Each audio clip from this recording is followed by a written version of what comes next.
Hi, my name is Tyler Hilton, and today I will be presenting the decision-making model and how it relates to aviation.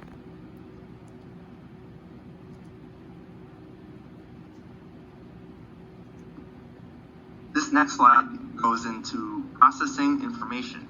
Now, before going into the decision-making model, we first must understand the way the human mind takes in and processes information. Now, in this photo, it shows the stimuli, which is the five senses. In any situation, the brain takes in information through the five senses, and then through the senses, it goes into the short-term memory store, because it just happened. Through the short-term memory store, it goes into pattern recognition. In anything, there is always a pattern going on. So, in a sequence of events, there's usually a pattern. And if you recognize the pattern, it will help you make a decision. And it now branches off into a decision and response selection.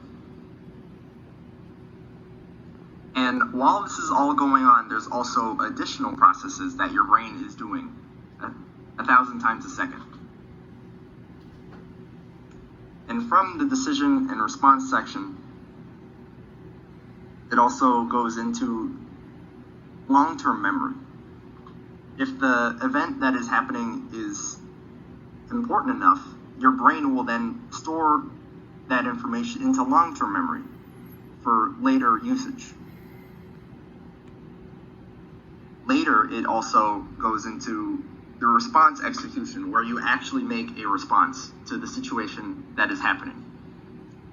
And then it loops around all the way back to the beginning to stimuli, because your brain is always working all the time. In this slide, we'll be discussing the decision model. In this decision model, it is displayed as a loop. However, while actually doing the decision-making process, there's a lot of backtracking. For example, an engine failure during flight. Number one is to understand the situation. In an engine failure during flight, it usually happens while you're flying along your flight plan. And it comes out of nowhere. And you sense it with the five senses. You can see the propeller or turbine, engine, and hear it stop working. You can even feel the vibrations going slower. And then number two is to define the problem. The problem is now that your engine or engines have decided to stop working. Number three is to define your objectives. Your objectives is to restart that engine if possible, engine or engines. Number four is to diagnose the problem. Now, you would diagnose this by trying to restart the engine, trying to see if you hit anything, if that's even possible, and deciding whether or not restarting the engine is possible. Number five is to develop alternatives.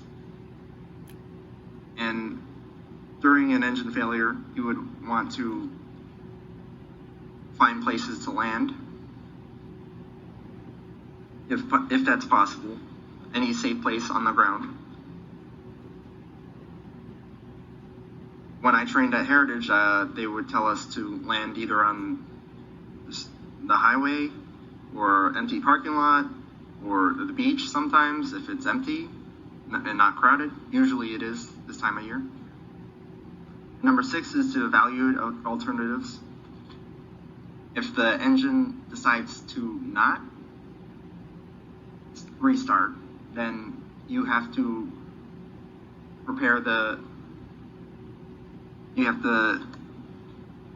plane for a crash landing.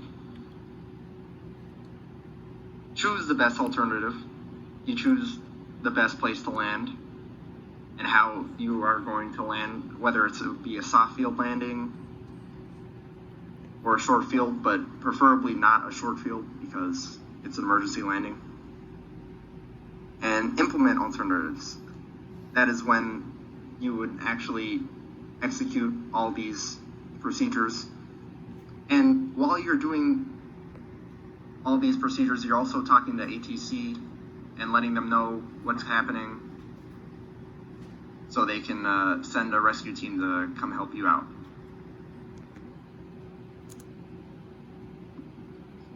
In this slide, we will be discussing how it relates to aviation. The decision-making model is a useful tool to understand what is placed in front of you in any situation. It doesn't have to be just aviation. This could be applied in any form of work, anywhere. In aviation, the decision model factors in all people working together on the same goal. Like, for example, the pilots, they're flying the plane, and the ATC people helping them out, clearing away traffic, and getting the help that they need towards the safest outcome, of course.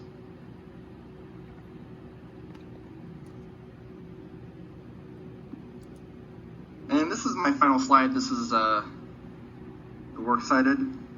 Thank you for listening to my presentation. I hope this cleared up how the decision-making model